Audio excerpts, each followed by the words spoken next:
Jalla Jalaluhu is saying that the one who created death and life, that he may test you, or he may test which of you is best indeed, and he is almighty and all forgiving. So we're continuing, this is the second week. Last week we started talking about how do we keep our iman. How do we keep our faith? It is difficult to stay on the Sirat al-Mustaqim. Inshallah, may Allah guide all of us to stay on the Sirat al-Mustaqim. But of course there's different ulama, different alim. One of them is Muhyiddin Arabi rahmatullah alayh. They have given some advice about how to do it. So we continued his advice on how to keep iman. So Allah Jalla Jalaluhu forbid zulm, oppression to himself, to cruelty to himself. And then he's also forbid cruelty to other believers. We're not supposed to be cruel to other believers. So one of the situations that he's bringing in an example is that if you happen to be observing another brother or another sister who is in need, it could be anything.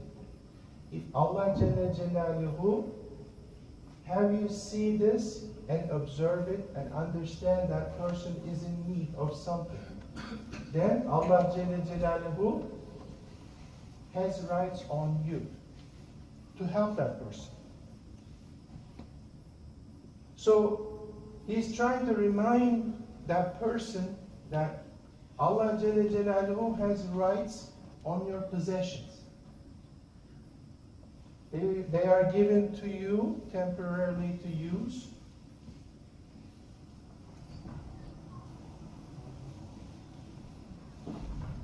Of course, the reminder is that if you see somebody who is in need and if you don't help that person, you will be held accountable in the judgment day.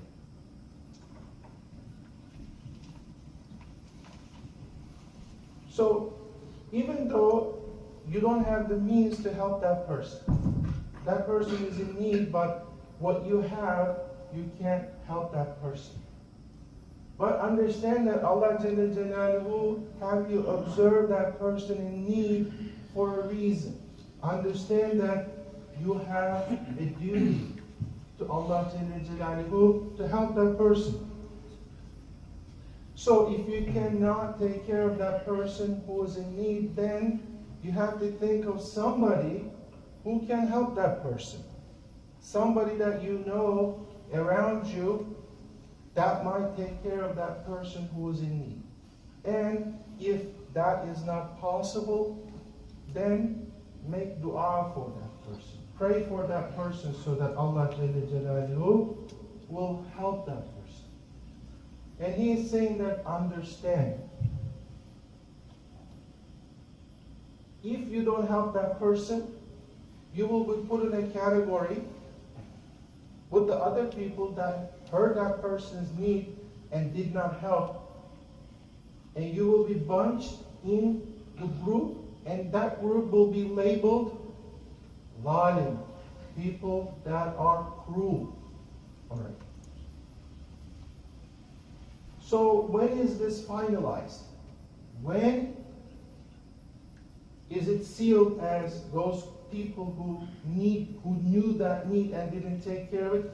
When that person dies without having that need being fulfilled.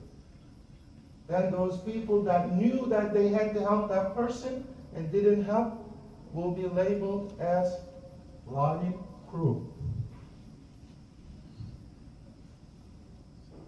So when that label is lifted, is that somebody who helps that person have all those people responsible, releases their responsibility.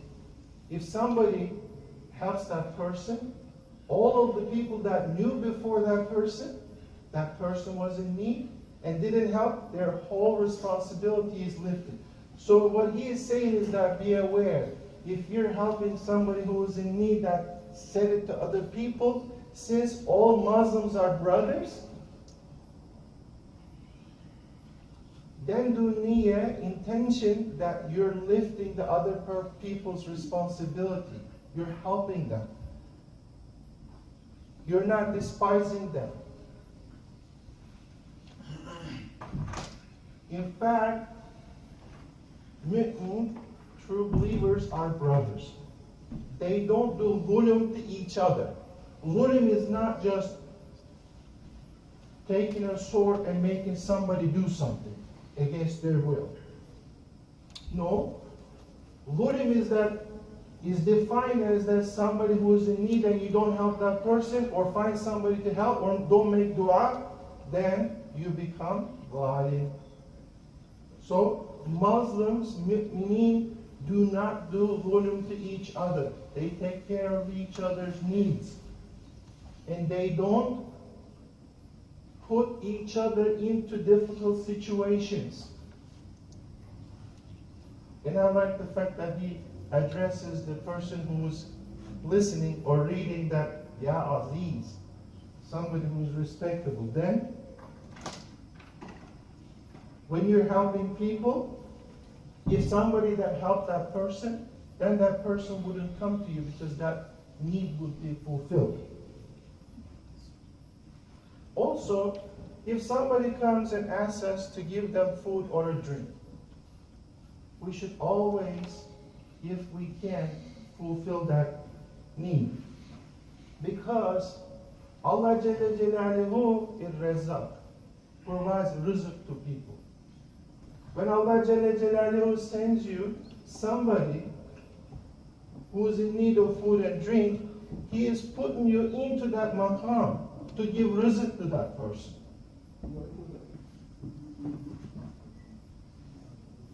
What an elevated maqam that you can be by giving that person water or drink or food.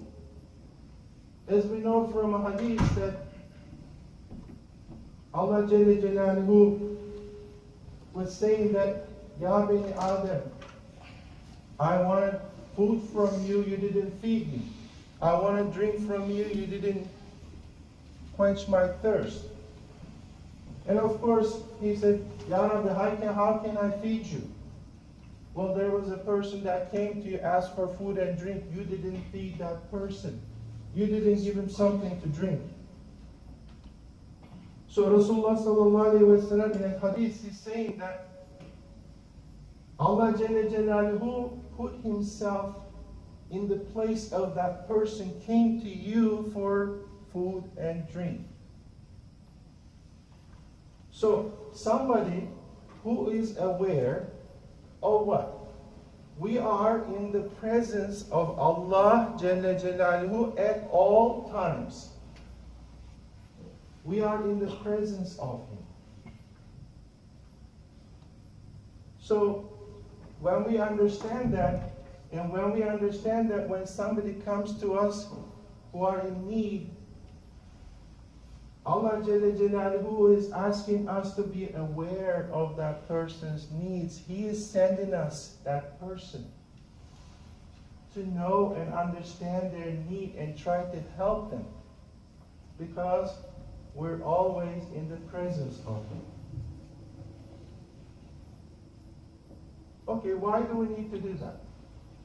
Because in the judgment day, when we go in front of Allah Jalla Jalaluhu, when the time comes for accountability, we will be in need of Allah, His mercy, and His help. So the rule is that everything we do to help people now, Allah Jalla Jalaluhu promises that we will find it, all of that, with Him. When we are in need, it will be there. If we are treating people with mercy, help, compassion, then we will be treated by Allah Jalla Jalaluhu that way. So in the Surah Al-Hadid, Allah Jalla Jalaluhu is saying that Bismillah ar-Rahman ar-Rahim, believe in Allah and His Messenger, and spend out of that in which He has made you successors. Khalifa. For those who have believed among you and spent, there will be a great reward. This is what Allah Jalla Jalaluhu's promise is, that there will be a great reward. And what He is asking us to do, believe in Him and His Messenger, Rasulullah sallallahu alaihi wasallam, spend out of that in which He has made you successors. And also another advice is that if you're going to do something good, do it with a smile. Do it with kind, nice words. Even though you might not help that person that came to you, ask for something, still return them with kind words, with a smile, with dua. Because we will all go in the day of judgment in front of Allah Jalla Jalaluhu in need of His mercy. So if we treat the people who are coming to us with some kind of need, then Allah Jalla Jalaluhu will treat us with the same way.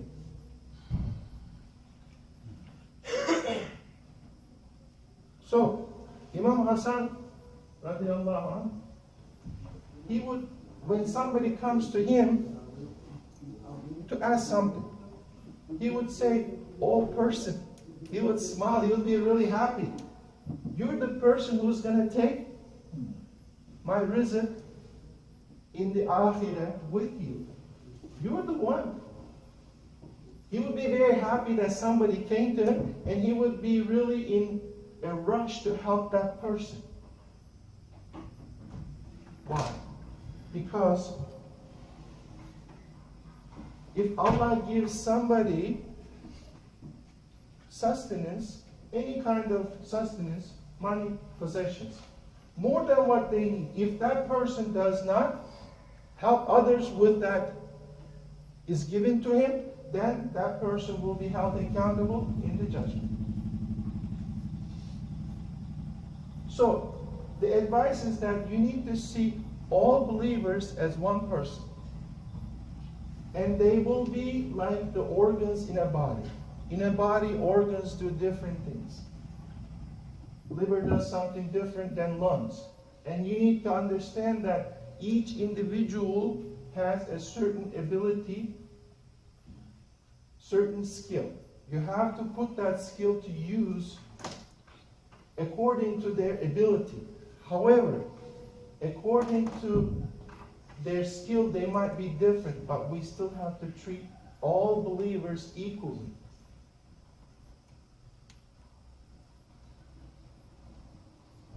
So in a hadith, Rasulullah sallallahu alaihi wasallam is saying that all Muslims are like one person. If one complains, everybody complains. So if we treat everybody nicely, kindly, and then in the judgment day, Allah Jalla Jalaluhu promises that we will find that next to Him in the judgment day.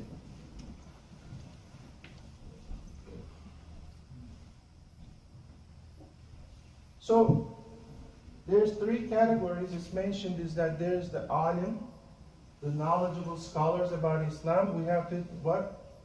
Show respect to them. Treat them with the utmost respect that they deserve. And there is the jahil, people that do not know. When we give advice to them, we need to give them advice so that they learn. They learn what they don't know. And there is the ghafil, unaware. When we give advice to them, we need to give advice so that we raise their awareness of what they know. They might know something, but they still are not doing it. So the uneducated and unaware, we have to give advice.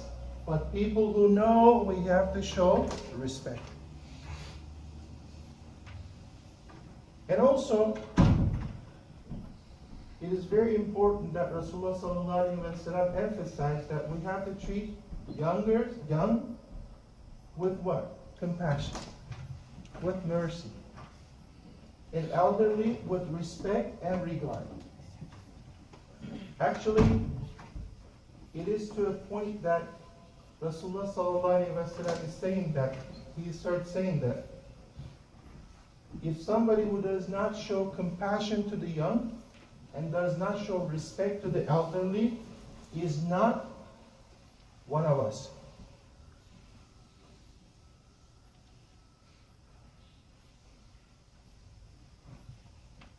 And also the advice a little bit further is that we have to show respect and treat it nicely, kindly to everybody. Everybody at the end is created by Allah Jalla Jalaluhu. Their status might be different, but at the end they are all created by Allah Jalla Jalaluhu. The example is given is that there was a woman during the time of Bani Israel. She was doing bad things, but one day he saw a dog who was very thirsty. Sitting next to a water well, she used her shoe, lowered it into the well, and got some water and gave it to the dog. And because of that good deed, Allah Jalla Jalaluhu forgave all her sins. And another advice is that when somebody lies,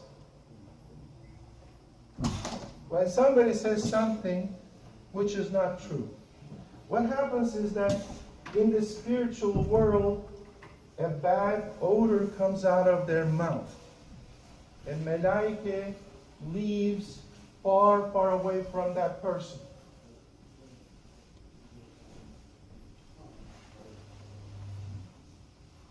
So even though Shaitan is kafir,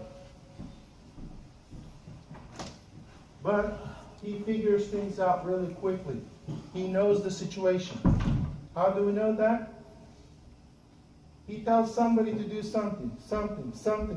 When somebody does that, what the Shaitan says, and then Shaitan leaves. Does not stay with that person. Because why? He's afraid of Allah. He doesn't want to be with that person when that person is committing what Shaitan said to him to do. So, we have to be aware that if somebody starts a bad custom or a tradition, then that person takes over what he did, what the people did, and after that, whoever follows that custom and tradition, whatever bad deeds they accumulate, they take it all. And this is very, very, very serious in religion. If somebody starts a custom, and other people do it, and that person not only gets punished for what they did and what everybody else did after they started that bad custom or tradition. And also, another warning is that nobody wants to be stingy. Allah Jalla Jalaluhu is Ghani. His treasures are countless. There's no end to it. So Rasulullah ﷺ is warning us that if you hear the name of Rasulullah ﷺ mentioned and does not say salawat, sallallahu alayhi wa sallam, alayhi salatu wa salam, and then that person becomes stingy. Categorically becomes stingy. And then this is enough for somebody to have one attribute is one of the worst things you can have. So we have to be mindful. We have to be mindful that there is hadith that whoever does salat and salam to Rasulullah sallallahu alaihi wasallam, Allah Jalla Jalaluhu will do 10 times to that person. So if somebody does salat and salam to Rasulullah sallallahu alaihi wasallam, they get 11 back from who? Allah Jalla Jalaluhu. So when somebody, we talk about stingy to themselves, not to somebody else. There's no benefit to the other person that you said, alayhi salatu wasalam. It's to you. You don't want to be stingy to yourself. Allah Jalla Jalaluhu wants to do salat and salam to the person who mentions the name of Rasulullah sallallahu alaihi wasallam. And what are we doing? We're not doing that. And why? We are unaware. So he is telling us that be mindful when the mention of Rasulullah sallallahu alaihi wasallam's name is done. Then we have to do salat and salam. So Rasulullah sallallahu alaihi wasallam has given some advice to Ali radiallahu anh. We're going to mention a few of them so that maybe we will remember and put it in our lives. That he is saying that there's 3 signs to believer, true believer. One is salat, second one is fasting during Ramadan, and zakat. And there's indications to somebody who is insincere. What are they? When they see you, they flatter you. But when you're gone, they talk about you. And then when there's a difficulty, they're faced with their curse. They say bad things. Why did this happen? Say all these things. Somebody who's cruel, there's 3 indications is that somebody below them, they are always bullying them. They're heavy-handed towards them. And then somebody above them, they're always rebellious and they have dissent towards them. And then when there's oppression, there's injustice, they're on the side of the oppressor. Okay. This is something that we all should understand and try not to do, is that hypocrite. Rasulullah sallallahu alaihi wasallam is giving advice to Ali radiallahu anh. There's 3 indications of a hypocrite is that when that person is among the people, they're upbeat. They're always saying, oh, we're going to do this, we're going to do this. When they're alone, they're lazy. They don't do anything. And then they brag about the things they do all the time. So, if we don't want to be hypocrites, when we're alone, we need to be always working. Why? Because we want to get closer to Allah Jalla Jalaluhu, and we want His what?